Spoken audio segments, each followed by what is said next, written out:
understanding how the brain works. Kasi without mental health, revival won't last. Kasi ninyo, noong 1980s, ang inyong mga magulang, ng inyong mga kapatid ay naging mananampalataya. Dahil may malakas na pagkilos ng Diyos. May revival.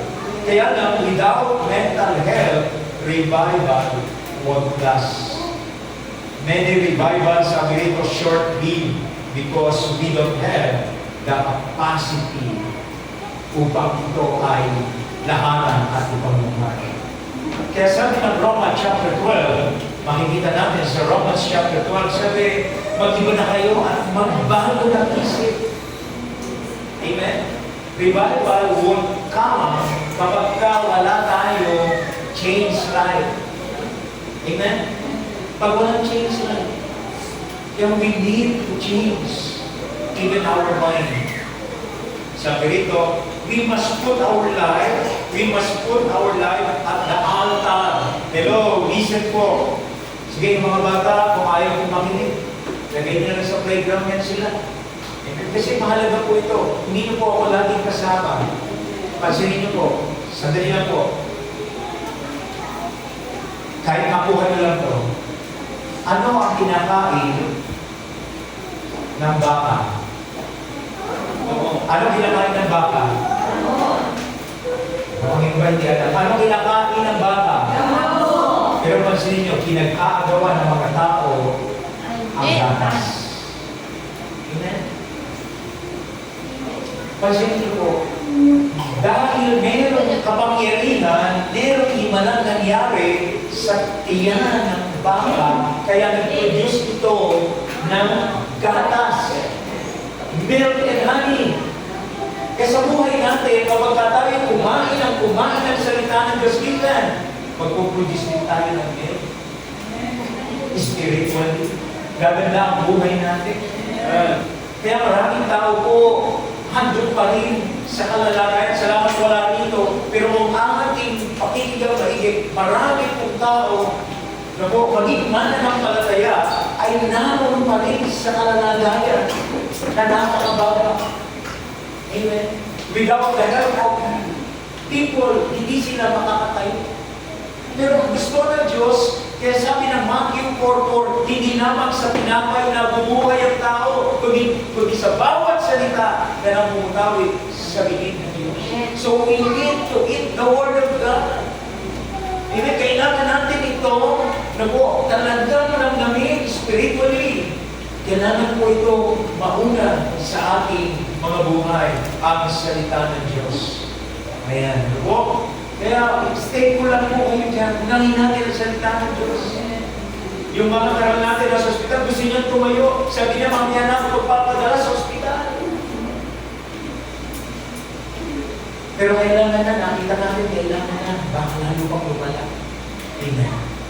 So people of God, we need the Word of God in our life. Amen.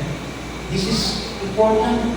Kaya kailangan po para tayo makaangat, maka-take off, makalaya sa kahirapan, makalaya sa sakit at karamdaman, makalaya sa anumang pakanan ng kalaban. We need the Word of God.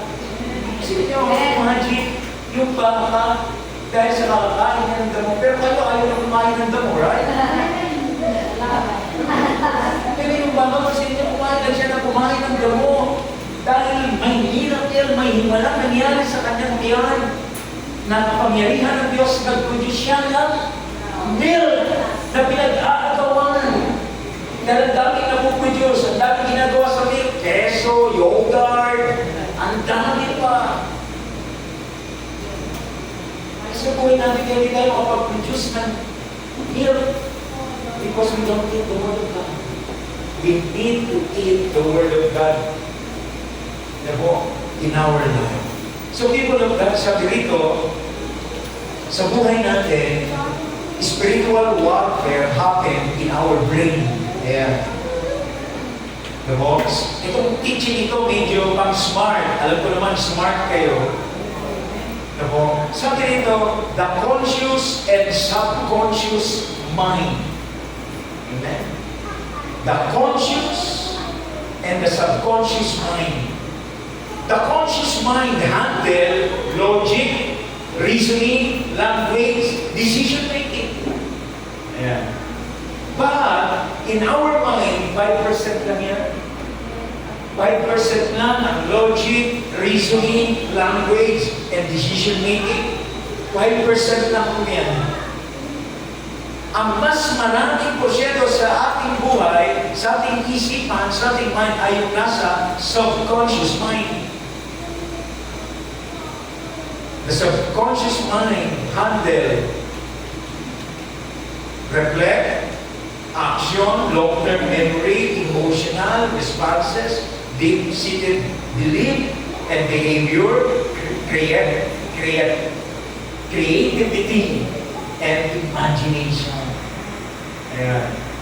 Sa pasin nyo kaya marami, kaya pinag-iingat natin yung mga bata, yung mga kabataan, yung mga young people, na huwag na kayong dumanas ng pangit sa buhay. Kasi hindi na mawawala yun. Amen? Kasi yung subconscious mind ay talagang hanggang kamatayan na yan. Pero may paraan pa ang Diyos yan. Kailangan malinis yung ating subconscious mind. Sa pamagitan ng salita ng Diyos, salita ng Diyos, salita ng Diyos, salita ng Diyos, mawawala yung mga negative na yan.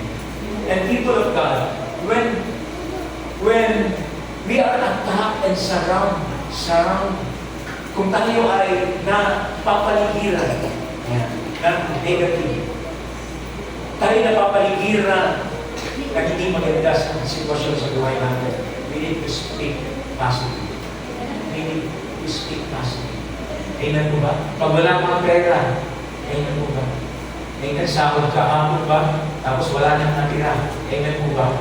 Pag wala kang pera, lagi mong sabihin Philippians 4:19, and my God shall supply all my needs according to His riches and glory.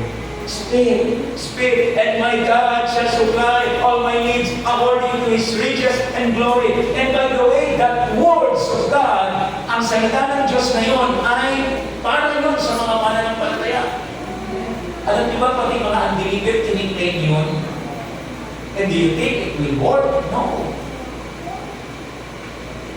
But sometimes, because ini-speak nila, sinasabi nila, parang, amen, kahit hindi sila mananampalataya, walang malalim na ugnayan kay Kristo, nangyayari pa rin. Pero how much more sa mga mananampalataya? Kaya pag wala kang pera, imbis na magreklamo ka, imbis na mag-complain ka, imbis na magtampo ka, sabihin mo, and my God shall supply all my needs according to His riches and glory. And my God shall supply all my needs according to His riches and glory. And my God shall supply my needs according to His riches and glory. Speak it. And then, ano sinasabi natin, sana dumaan si Bombay, sana dumaan si Card, sana dumaan si Nina, sana dumaan si Bonsi, sana dumaan si... Hello! Kailangan si Kristo ang dumaan sa buhay natin. Palakpakan natin ang Diyos na buhay. Amen! Amen! Alam niyo po, dapat kahapon pauwi natin ng Sambales. Kanina ayaw mo start yung sasakyan. Nakilabas na. Naisip ko, 3 years na yung baterya nito. Sobra na.